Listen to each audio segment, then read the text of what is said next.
আজি নিৰ্বাচনটো হ'ব ওলাইছে আৰু আপোনালোকে জানিব যে এই নিৰ্বাচনটো কোনো কংগ্ৰেছ বিজেপিৰ নিৰ্বাচন নহয়, এইটো আমাৰ নিজৰ অস্তিত্ব ৰক্ষাৰ ইলেকশ্যন। গতিকে মই সকলোকে অনুৰোধ জনাইছো, এইখন চৰকাৰ বিজেপি চৰকাৰ আমাক কি কৰি আছে সকলোৱে জানে।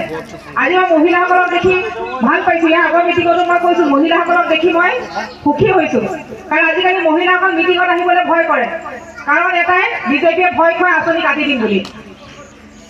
কাৰো হিমত নাই যে আপোনাৰ যদি পাবলগীয়া আছে আপোনাৰ আঁচনি কোনেও কাটিব নোৱাৰে, সেইটো আপোনালোকে মনত ৰাখিব।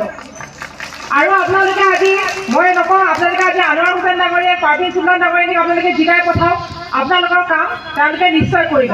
ইয়াত কোনো বিধায়কৰ কথা নাহে। আঞ্চলিক সদস্য যিকাৰণে আপোনালোকে মেম্বাৰ যিকাৰণে আপোনাৰ কামখিনি যিটো পঞ্চায়তৰ কাম তাত কোনো বিধায়কৰ কাম নহয়।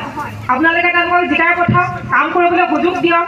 আৰু মই যিখিনি বুজ লৈছোঁ যে আপোনাৰ আনোৱাৰ হুছেইন ডাঙৰীয়াক বিপুল ভোটত জিকিব, হয়নে নহয়?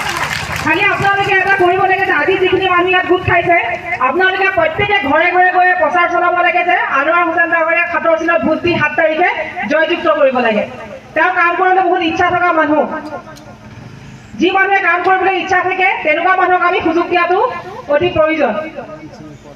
বিজেপি চৰকাৰখনে সকলোকে ভয় ভাবি খুৱায়, কিন্তু তেওঁকো খুৱাইছে, কিন্তু মই ভাবোঁ যে আপোনালোকে সেই ভয় খাব নালাগে।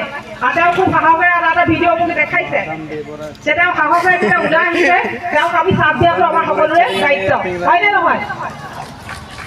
আমি তেওঁক জিকাই চাওঁ, তেওঁ কাম নকৰিলে ৰাইজে আকৌ তেওঁক 5 বছৰ পিছত তেওঁক নিজিকাই নহয়। খালি এটা সুযোগ দিয়ক। যদি কাম কৰিবলৈ মানুহজনক সুযোগ নিদিয়ে তেনেহ'লে তেওঁ কেনেদৰে কাম কৰিব? তেওঁ পকেটৰ পইচা দি কেইদিন কাম কৰিব?